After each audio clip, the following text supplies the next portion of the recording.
Irreverent, entertaining, cool. You're listening to LA Talk Radio.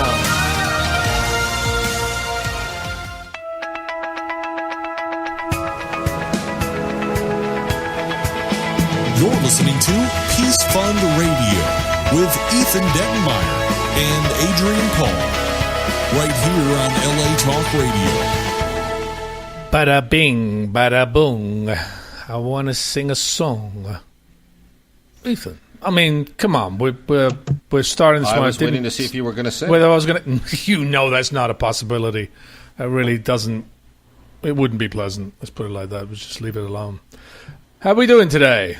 It's looking a little cloudy, but, you know, people in other parts of the country... It looks cloudy, but it's clearing up because someone sponsored the show today. Yes, we do have Somebody stepped up to make the world a better place, so I'll sing it. Actually, you should sing it. This is what you should do. Actually, Catherine Blakely is sponsoring today's Peace Fund Radio show. Catherine's message is, my donation is in honor of my very special sister, June Black.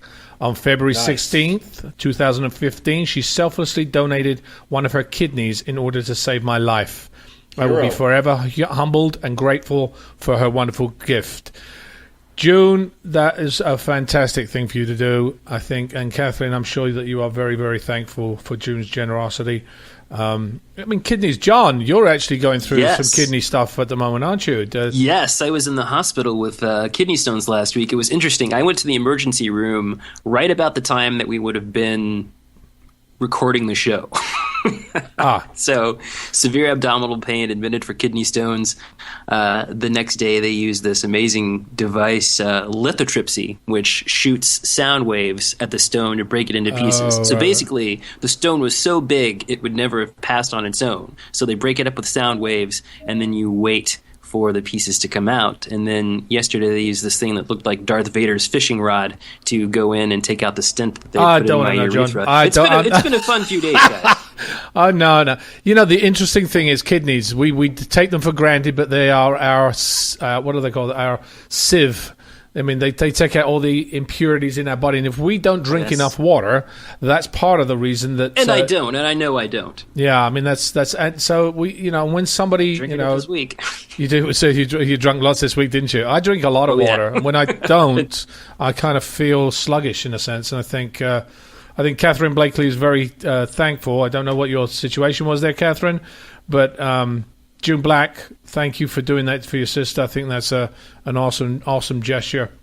And Catherine, for sure, thank you so much for sponsoring the show today. And thank you for sponsoring the show, absolutely. So like Catherine, the rest of you can sponsor this Peace Fund Radio if you have a special message that you would like to give to somebody, that somebody's done something for you, that we will actually dedicate the show to that person and read your message out loud like we just did here on the show. We are still running this week on our educational program. We'll be switching next week to a great organization called Tia's Hope.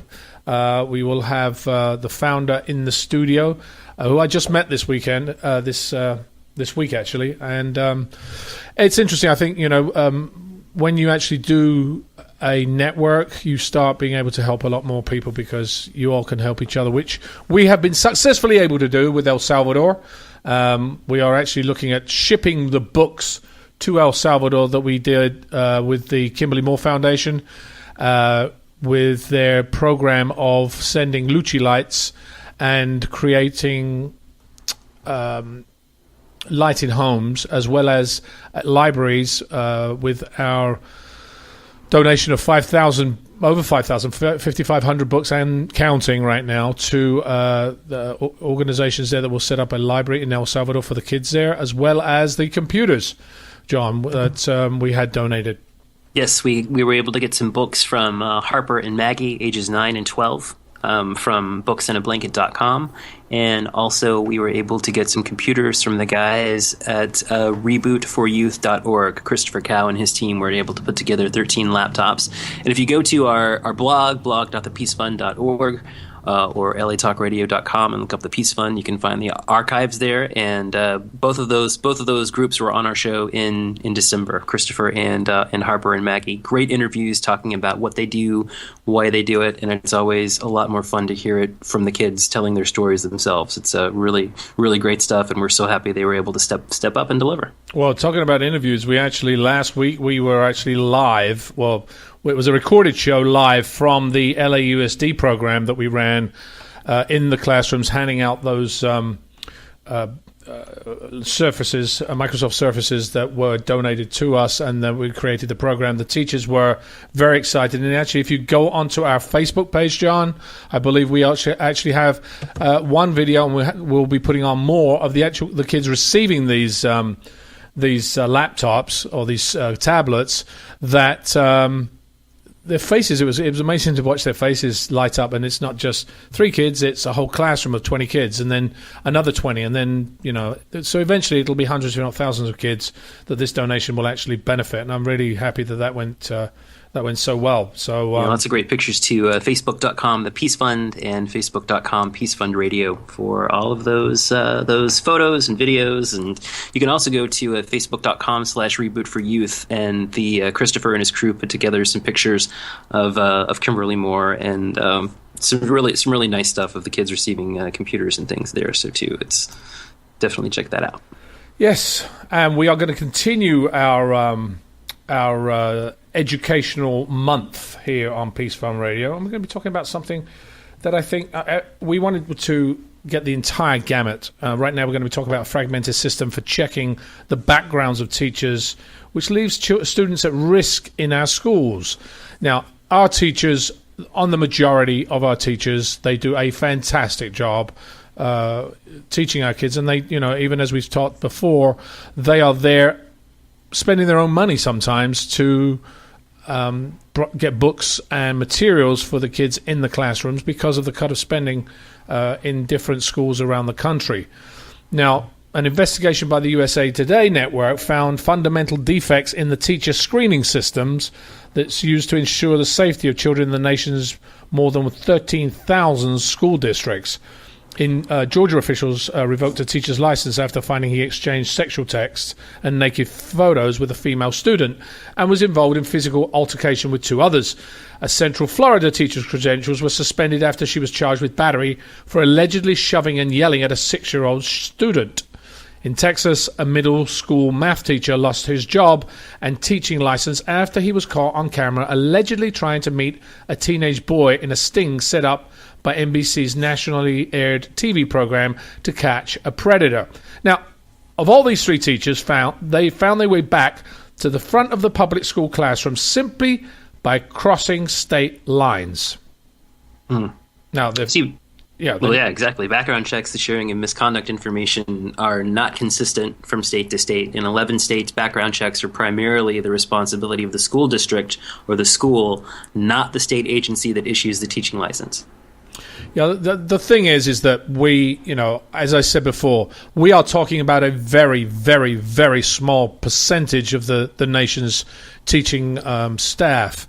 However, I think we also have to be aware that there are individuals within this system that really need to be controlled and not allowed to get in front of the children that they have become predators to.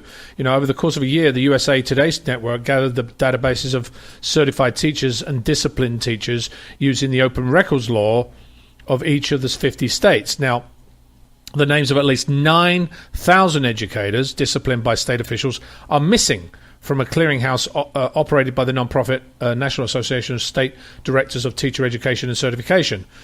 At least 1,400 of those teachers' licenses have been permanently revoked, including at least 200 revocations prompted by allegations of sexual or physical abuse. Now, NASDAQ, which is the as I mentioned, the National Association of State Directors of Teacher Education and Certification, is the nation's only centralized system for tracking teacher discipline.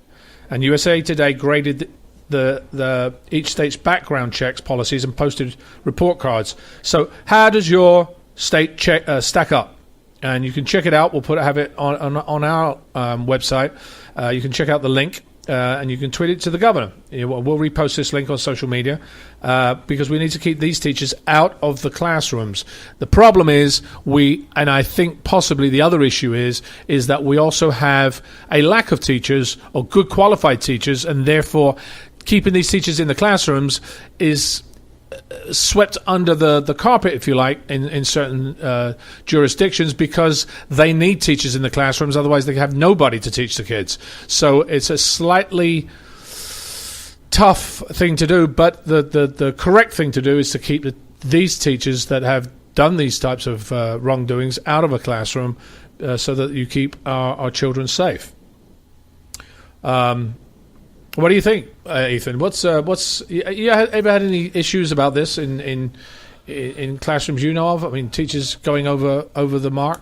Well, this is severely going over the mark. No, I haven't. I haven't had anything.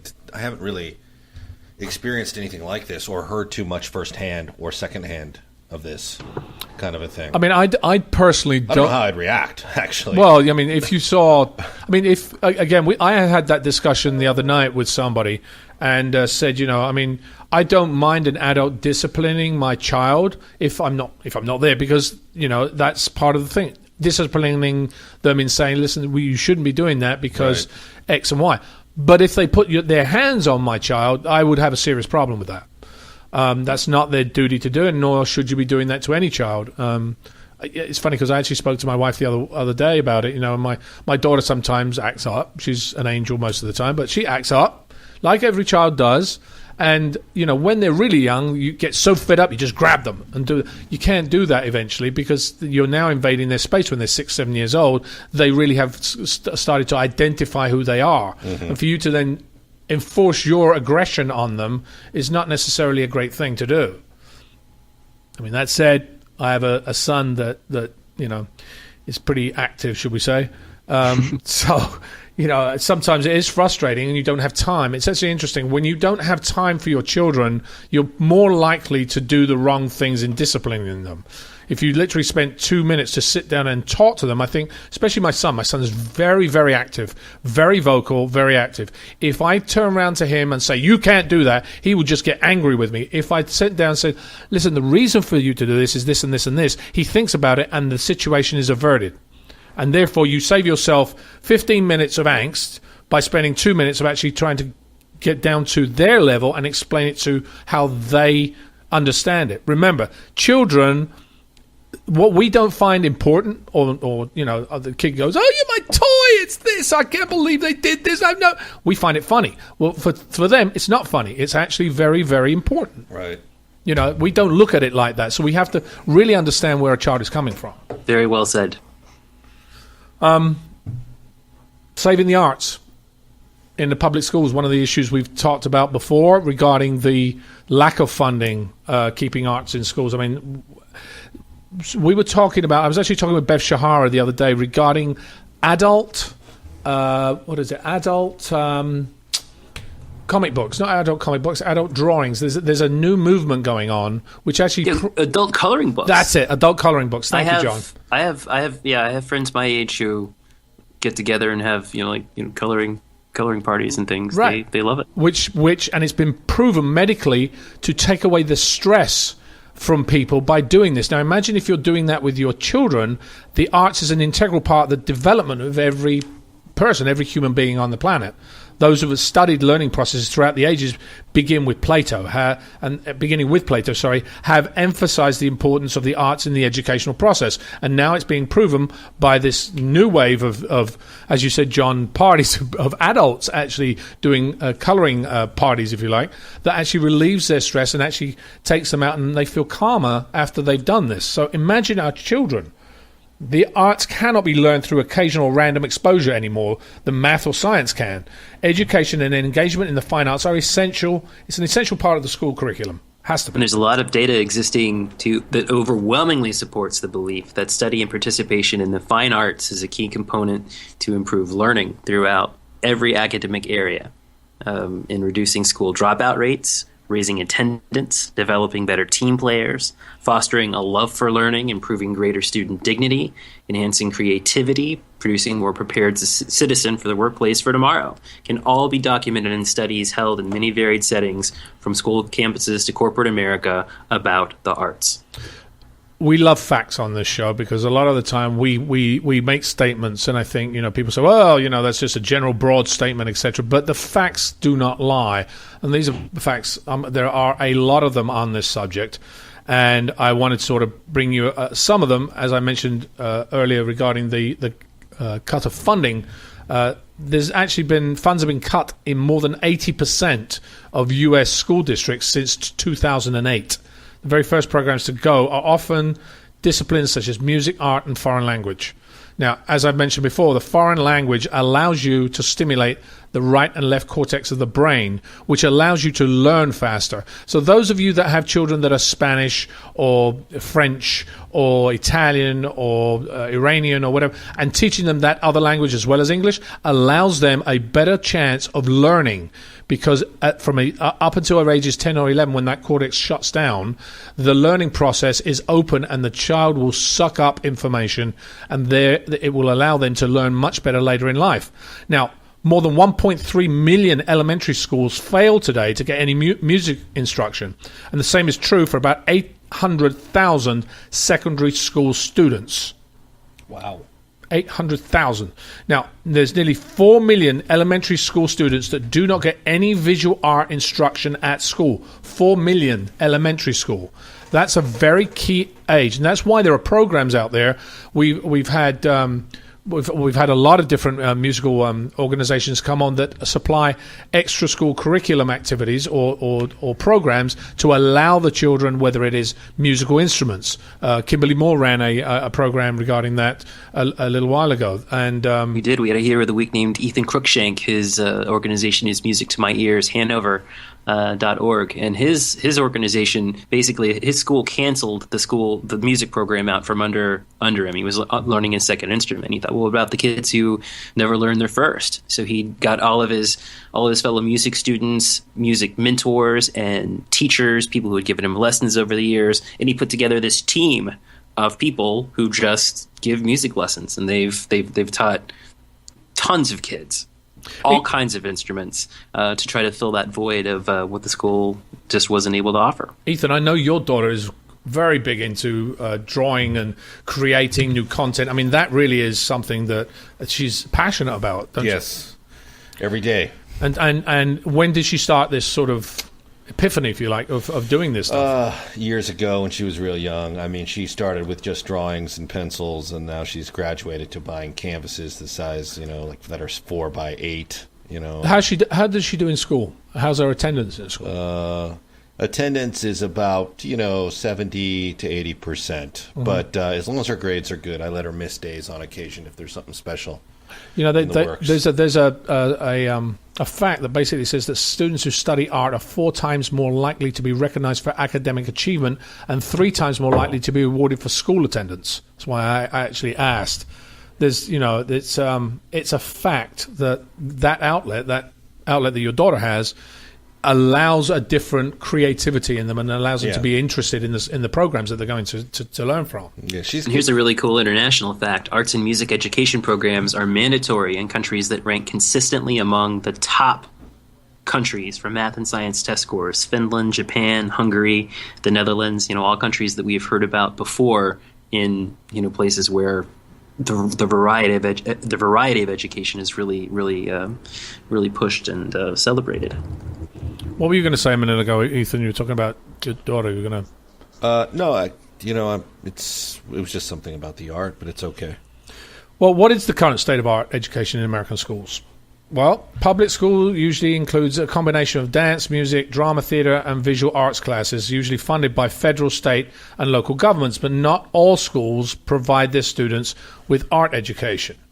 In recent decades, American schools have been pressured to increase standardized test scores, causing them to make cuts to programs like visual arts, music, dance, and theater. At the same time, studies have shown that involvement in the arts helps students stay in school, perform better in all academic subjects, and enjoy the school experience more.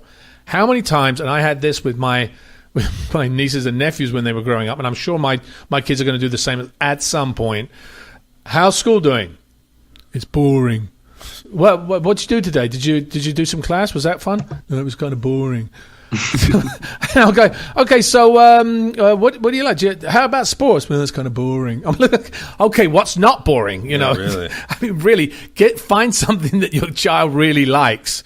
I like boring. It seems to be like and I'm sure like many kids. Has your daughter ever come back from school going, "Oh, I don't like it. I can't hate." I mean, also the teacher is very important in that aspect, isn't it? You know, she didn't like school up until now. I think with she's got this homeschooling program now. That's where the curriculum is more tailored to the individual. So now I never hear she doesn't like school. She actually says she likes it. Interesting. Yeah, big change. I have it's interesting. I have a very good friend of mine who has a daughter who's homeschooled, and she actually has loves gymnastics, but she's very good at it too. So that's her passion, but it also allows her the time to really focus on doing her schoolwork, which is what you're talking about, Ethan, is them having another passion, whether it is art or dance or music or some sort, that allows them to say, okay, I can do this. I'm loving this. Therefore, it allows me not to be just concentrating on schoolwork. It's now going to be fun doing my schoolwork. Right. You know, and we found that too about how children in other countries, their test scores seem to be higher. You mentioned Finland a minute ago, John. Mm-hmm. We had the test scores about how children in Finland, for instance, the recess time that these children are given compared to American schools. Their recesses are 40, 45 minutes, whereas here, maybe 15, 20 minutes, which allows them not to be creative going out to play and do those things. And people are like, well, we're missing school. You're not going to learn as much. Well, the fact of the matter is that when you let go of things, much like when I learn text or when an actor learns text, you cannot learn it constantly. You can't do it constantly. You need breaks in between. The bigger the break, the more ability you have to actually suck in that information, and that's where it's been proven now in schools such as the countries like Finland that allow their children a little bit more time to actually have the recess, and the amount of information they are able to absorb is greater because of that. Now I said that, wow, I feel really like I knew what I was talking more about. Creative. You did. That was awesome. No, but seriously, sorry. But seriously, I mean, funding's always an issue. I mean, the arts are very important in the schools. They're often, subjects in which students can express creative individuality, and it's a platform for personal expression. When I was a kid, I had art and art appreciation classes.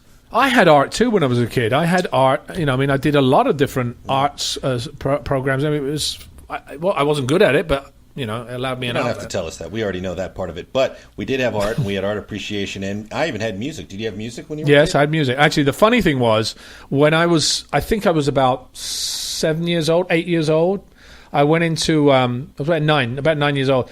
They had a violin class. Oh, no, and I was like, and I can't remember why I snuck in. It was either my best friend was there or there was a girl there, one of the two. But I snuck in and I started playing violin. Yeah. I just picked it up and they said, "Are you supposed to be in this class?" I'm like, "No." So they kicked me out. Oh, you're kidding. They kicked me out. So instead of going to my parents and going, "He's come into the class, maybe you'd like to have him have an expression." That's a bad teacher. That's a bad teacher who kicked you out. I went to a Catholic school. I'll have you know. My teachers at the time when I was in that was a nun. I had my mother superiors. So there was some very Catholic oriented. But Catholic schools have fantastic educational programs. Though. If you see a kid pick something up natural and show an interest in it, you should really encourage it. Oh, you should see my son. It's hysterical. Put it down and get out. No, you can do that. I mean, I'm struggling right now to get the time to do it, but I will put him into the lessons. But my son picked up a guitar. He wanted a guitar. I've never told him. Drums he picks up, which is annoying. Mm-hmm. He goes. I was getting ready to say drums. Guitar is better than drums. Yeah, well, let me tell you. Talks their kid out of drums. Yeah, exactly. I'll talk you out of that one. Yeah. But we go into a restaurant. Literally, we're in there a second. If there's chopsticks on the table, he'll break them apart and starts banging everything like. Yeah. He's 3. I don't want to discourage that. I mean, but it is annoying. But do it in the area that you want to do it. But going back to my point, we gave him a guitar at Christmas. He's never picked it up. He picks the guitar up and sings rushing through the snow in a one-horse open sleigh. Really? I'm not joking. It was off, but he rang it and said, and did his own thing with it. He goes, looking all the way, ha, ha, ha, ha. I'm like, what? Wow. And he's 3, so he knows nothing about it. To be taught that, to be allowed to be taught that, if you don't, you're just suppressing something that they naturally want to do and naturally will have interest in doing. Well, let him play the drums. You can get him an electronic kit with you can control the volume. With a very soundproofed room, I would imagine. You can do that. Yeah. I'm glad we don't live in a block of flats. Your neighbors will still hate you. It doesn't matter. My neighbors always hate me. Have you ever had... Let me ask you there. Have you always gotten on with your neighbors, your next door neighbor? Or is one of them always... There's somebody... there does... I know what you're saying.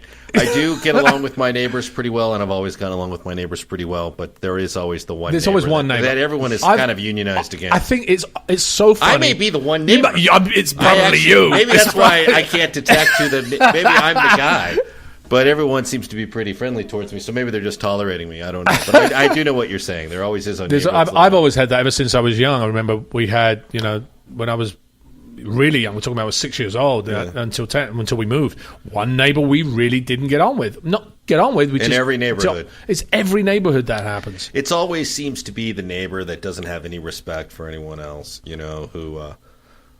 doesn't throws out loud parties, has his music going till 2 a.m, parks his car on the lawn. That's a big one, right? Yeah. I mean, funding. Let's go back to the funding for the arts. The neighbors are important, but let's go back to the funding for the arts. According to American for the Arts, the Federal Elementary and Secondary Education Act includes the arts as core academic subjects. Schools may push painting, orchestra, band, and other similar programs aside in favor of reading, writing, and math classes. In a Common Core survey of 1,001 3rd through 12th grade educators, 66% of teachers believe that subjects such as the arts are being downsized due to an overwhelming emphasis on language arts and mathematics. It's not a bad thing, but don't take it out. I think, like anything, we talk about the surfaces in schools compared to books and reading and manually doing things. To go totally one way is not necessarily a bright idea, because you forget that there is a real need for those basics that we have, motor skills that we would need in everyday society, apart from tapping on a keyboard. So I think a balance between everything, as is a balance between mathematics and language, as it is to do with the balance with arts in schools. And when schools threaten to cut art and music from the curriculum, it often means that there simply isn't enough money to pay the teachers and buy supplies. One solution to arts program cuts is to find alternate sources of funding. Government, private grant money can always help keep fragile arts programs like this afloat. The National Endowment for the Arts, for example, provides funding for art education programs that are standards-based and reach children ages 5 through 18. We've got other organizations like the National Art Education Association that offer funding, the Teacher Incentive Grant for educators to use for implementing and assessing school art programs. Yeah, but what happens if your school cuts its art funding and you can't find the grant that fits it? Well, what are you going to do? Well, first of all, believe that you can get something done on your own. Don't discount your own fundraising efforts or your ability to find funds from private sources. Our heroes of the week do this all the time. They find a cause, they come up with ideas, they follow through, they get it done. You can start small with a student-led community effort. If the school cuts the funding of your art club, leaving you no money to take an annual trip to a museum, stage an art show. Auction off the students' work to solve the problem. Take a look at how the Parent-Teacher Association, sports associations, other school-related groups are getting together and raising funds, and learn through those efforts. Sell candy bars, have a car wash, throw a fundraiser. Anything, whatever it is that you're trying to raise funds for, music, art, find something that's associated with those things and come up with an event. I think it's also very similar to the Helping Hand program, Peace Fund's Helping Hand program, where we don't want to be, it's not a handout, it's a helping hand up. In other words, right. You want something, you need something, then work together with your community, your parents, your family, anybody else, to allow that to happen, as well as getting grants, as well as getting the funds that you need to qualify or to get that program funded. So I agree. I think that's a very good point, John. There are a lot of PTA meetings that do fundraising efforts, and sometimes it can be something as simple as Libby's lemonade stand. Remember? Yeah, exactly. Which raised a huge amount of money for a cause, and actually she's now sponsored by Volvo, as I've noticed, which is very interesting and great to see. Mm-hmm. But you've got programs, even though art programs are slashed nationwide, schools with higher concentrations of impoverished students or minority students suffer the most. We've talked about that before, how the Surface program and laptops or tablets in schools affect a lot of the lower income students in our society. It's harder for them to take it. So you've got most schools that serve low-income students. They've already got reduced budgets due to the recession and its aftermath. And in addition, you've got as many schools in poor neighborhoods, they are considered low-performing. So they face an intense pressure to meet Common Core standards through math and English language tests. And if a school fails these students, it may be placed into program improvement status. So it's, again, a domino effect, as I've mentioned time before. As these things happen, you've got to really sort of be able to make sure that these schools in poor neighborhoods are not considered low performing. And how do you do that? How do you do that? Well, the thing is, it puts those schools in an even more precarious situation, because arts instruction becomes even less of a priority when the focus goes back to getting those math and science scores up. Art programs in schools that have a large number of low-income students are rarely restored. Now, you've got your more affluent school districts that can rely on private funding to still provide those things. But, children in poor neighborhoods most likely don't have those options of parents who can simply pay for after-school classes, things like that. So you get even more of a disparity in access to arts education between communities sometimes. Well, I think this is why you're actually talking. We've talked about the after-school programs, because children who are in these low-income areas and live in impoverished neighborhoods, art programs can keep at-risk youth off the streets and consequently away from correctional institutions, which we've discussed before, about the fact of them being able to stay in school because they have an interest in school and then learn the reading and the math that they need for the jobs and for their futures, pretty much. Because most, as we've said before, a large percentage of people in correctional institutions cannot read, therefore cannot get a job.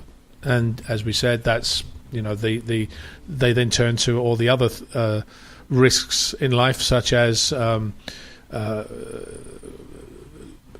I can't even think of the word I'm thinking of now. Bad influences, that's the word I'm looking for. Bad influences, such as drugs and such as gangs and other influences that then put them on the wrong path. And the cool thing is that at-risk students who have a history of involvement in the arts have higher college enrollment rates than their at-risk peers who did not pursue or did not have access to arts education. They're 3 times more likely to earn a bachelor's degree than their peers if they had some sort of arts education. Students who didn't take classes in the arts are 5 times more likely to drop out of school before graduation. And these classes can really help disadvantaged children realize their full potential, because it provides kind of a safe harbor for those students who may lack that supportive environment at home. The benefits are really they're several-fold. You've got creativity, the improved academic performance, which we've discussed, motor skills, which again is another thing that I mentioned earlier. Reading and writing is one thing, but also to be able to pick up a pen or to draw something allows your motor skills to improve, as well as does your confidence, because then you are good at something. My daughter, for instance, when she knows she's good at something, she's confident. She wants to be good at it, but giving them the words to say, yes, you're really good at this, allows them to give them the confidence to do it.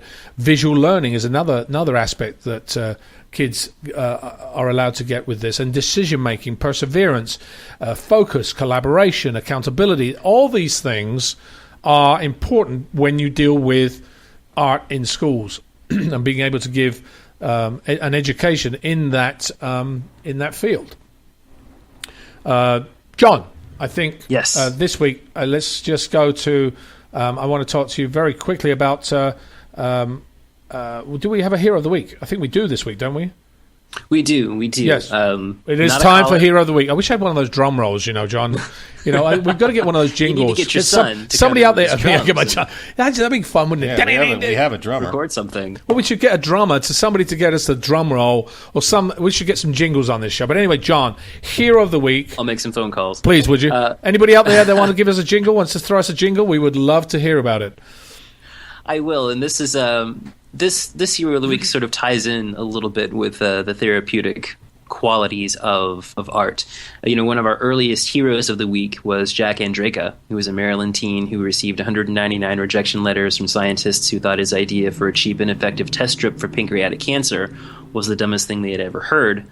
Scientist number 200, Dr. Anirban Mitra at Johns Hopkins, gave him a shot, and now Jack is working on applying his test strips to other kinds of cancers. I believe that today's hero of the week, Max Wallack from Massachusetts, will become the Jack Andreka of Alzheimer's, and he's found an artful way to keep Alzheimer's patients focused and engaged.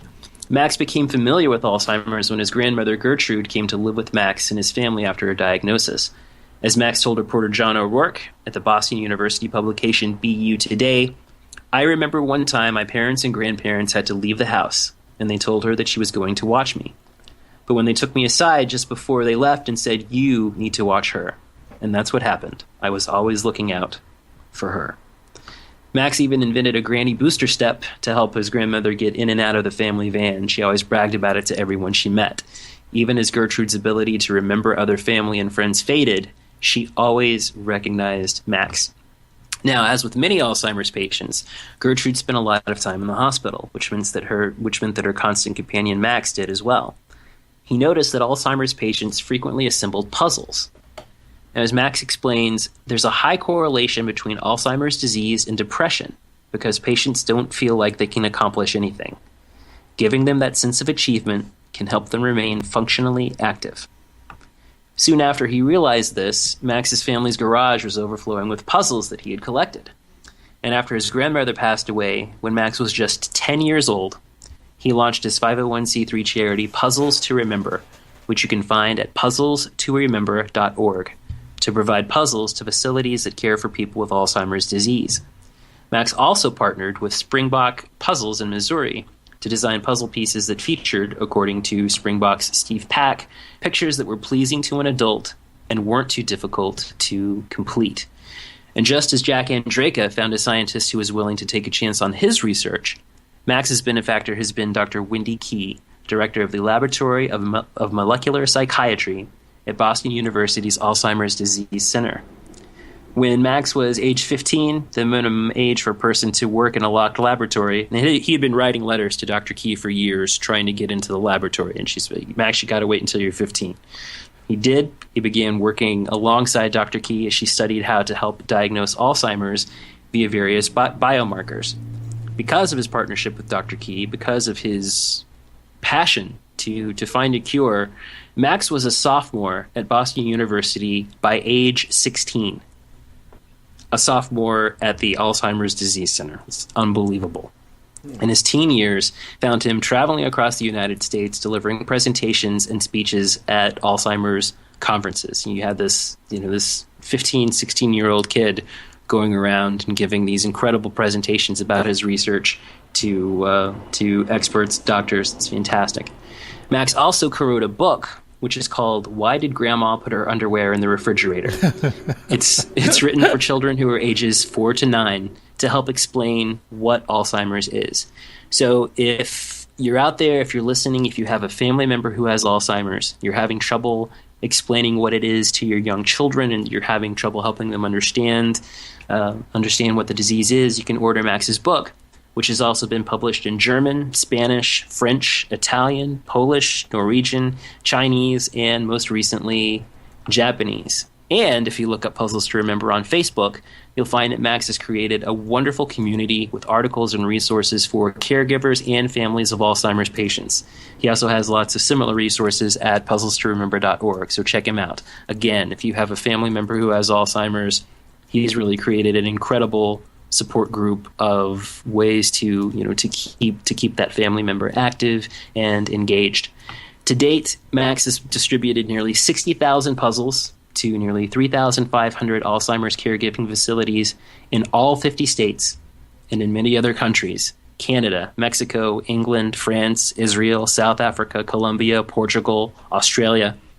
As Max said in 2012, when he won the Gloria Barron Prize for Young Heroes, which you can read about at barronprize.org, BARRON prize.org, "I believe that passionate, hard work can make a difference in the world. Anyone who has the ability to help another person has the responsibility to do so." After Max graduated from Boston University School of Medicine as a longtime research intern in the Department of Pharmacology and Experimental Therapeutics, Molecular Psychology, and Aging Laboratory, try saying that twice, I was going to say Max that, is Josh. currently completing his studies at Harvard Medical School. So, to help him manage the day-to-day operations of Puzzles to Remember, as he spends long days in laboratories and libraries, Max recently hired an assistant director who visits nursing facilities to distribute puzzles to Alzheimer's patients and also helps the Alzheimer's patients assemble the puzzles. His assistant director is named Haley Richmond. Guess how old Haley is, guys? I know. I just love this, John. I know the answer to that. Ethan, what do you think? 12. Close. She's 8. She's 8. Okay. 8. He has an 8 years 8-year-old old. assistant director. 8 years old. Oh, God. Who takes puzzles to nursing facilities, and she sits there at the tables and helps people put the puzzles together, which in itself is just this beautiful just community idea of it's just amazing. So for Max Wallack, who channeled his early experiences with Alzheimer's into a life dedicated to bringing comfort and entertainment and art to those who suffer from it, to Haley Richmond, who carries on Max's work as he focuses now on finding a cure, I am happy to announce the amazing team at puzzlestoremember.org as our Peace Fund Radio Heroes of the Week. Very impressive. Well, I think it's, again, the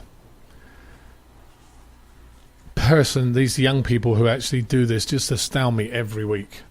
And I think there's a little bit to be learned from them. I think sometimes when they have nothing, but they're able to achieve so much because of their passion for a subject matter that is close to them. We talked about art this morning. I want to give a shout out to a couple of organizations. One from a friend of ours, actually. I was on came on the show a little while back, Cindy Cowan from Little Kids Rock, www.littlekidsrock.org, charity navigator 4-star organization who are dedicated to ensuring that all students have the opportunity to unlock their inner music maker. This is Little Kids Rock mission, and since 2002 they've given away more than 400,000 undeserved school children across the US access to fun, engaging modern band music classes and brand new instruments at no cost to the students, teachers, or school districts, which I think is a fantastic job. And I know that there are a lot of great musicians that have gotten behind this. We also have a musician that has been in our studio several times, right, John? Who was... We've lucked out to have several musicians in quite a bit, actually. We've had Dalton Sear on several times. We had Che Carrillo, who was doing some work with Kimberly Moore. Lots of musicians who are out there working hard to spread the word about the power of music. Yeah, I think Dalton, for example, has used it for everything from bullying to wish fulfillment for kids. It's been great. Well, we understand that music has the power because it's the earliest form of language that was known to man, pretty much. The fact that music is a communication skill is also something that touches our inner core of communication and of expression. So I think it's a very important aspect to have. The other organization I want to give a shout out to is P.S. Arts. They're www.psarts.org. They're dedicated to improving the lives of children by providing arts education to undeserved public schools and communities. PS Arts is the only organization in Southern and Central California that provides year-long arts education in dance, music, theater, and visual arts to every child in a school during the regular school day.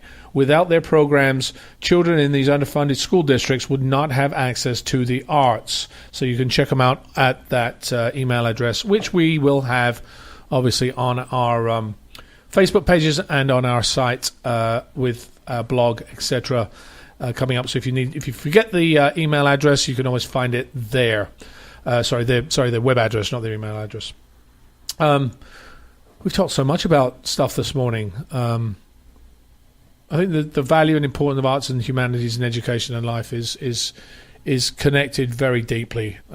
Steve Jobs was one of the people that actually taught. He loved talking about the intersection of technology and the humanities, which includes the arts. And actually, when he introduced the iPad in 2010, he said, "It's in Apple's DNA that technology alone is not enough.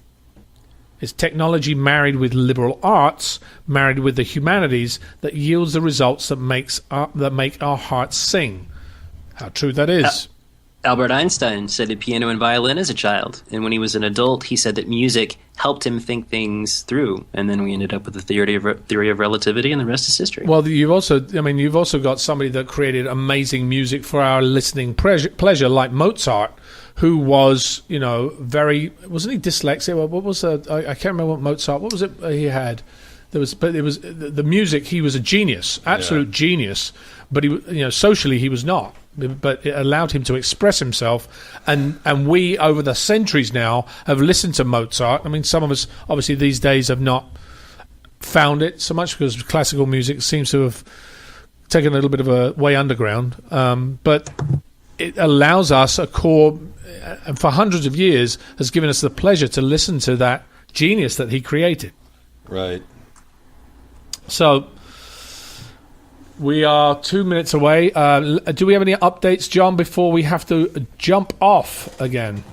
Well, once again, we would like to thank Catherine Blakely for sponsoring today's Peace Fund Radio Peace Fund Radio episode in honor of her sister. If you would like to sponsor one of our shows, you can go to thepeacefund.org and find information on our supporter wall for a donation of $250 or more. You can dedicate an episode to someone you love, as Catherine did today for her sister June Black. We should hear that dedication. Saved her again. life with a kidney. It's let me read that donation again. Catherine Blakely, sponsoring Peace Fund Radio today. Her message was, "My donation is in honor of my very special sister June Black. On February 16th, 2015, just 1 year ago, she selflessly donated one of her kidneys in order to save my life. I will be forever humbled and grateful for her wonderful gift." And as we will be for your gift, because think about this. June has saved Catherine Blakely's life. Catherine has sponsored Peace Fund Radio. Now, that might be a very small, insignificant thing to most people, but now we are able to bring out the message of so many other things because of that donation as well. So thank you, Catherine, for the donation, and as well as thank you, June, for offering that very special gift to your sister. John, anything else you want to mention before I close out the show? Yes. Also, we are on Facebook and Twitter, The Peace Fund and Peace Fund Radio. You can find us at thepeacefund.org. And follow Adrian on Twitter at AdrianPaul1. Follow Ethan at Combat Radio. And listen to Ethan on Combat Radio every Friday. Ethan, what are the times? It depends what time zone you're in, but it's 10 a.m. to 12 a.m. Pacific time. Thank you. Artists, martial artists, directors, writers, musicians, all the people you want to hear talking about the things you want to know about. It's fantastic stuff. So how many, one last thing also I just want to mention that we, our LAUSD program is still underway. We will be getting a lot of feedback from the students, from the teachers.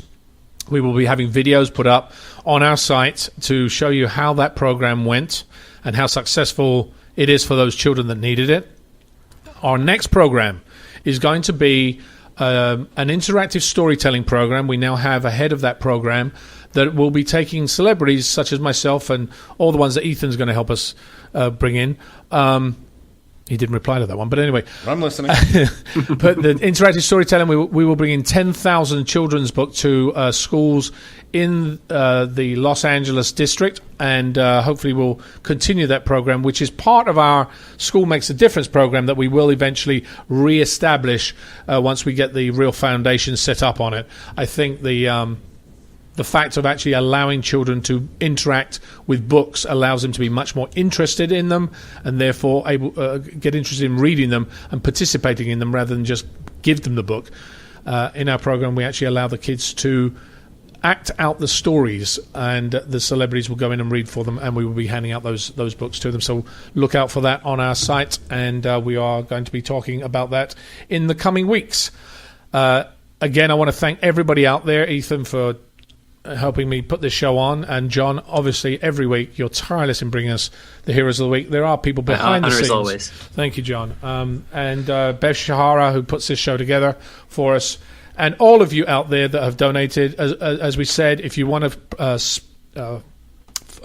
sponsor our show, you can do so, and we will read out your message like we did this morning. I want to thank all of you again for listening, and in closing, a quote. As John had mentioned before, this one is another Albert Einstein quote, which says, "Logic will get you from A to B. Imagination will take you everywhere." This is Adrian Paul and Ethan Dettenmaier.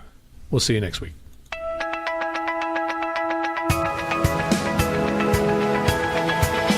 You're listening to Peace Fund Radio with Ethan Dettenmaier and Adrian Paul, right here on LA Talk Radio.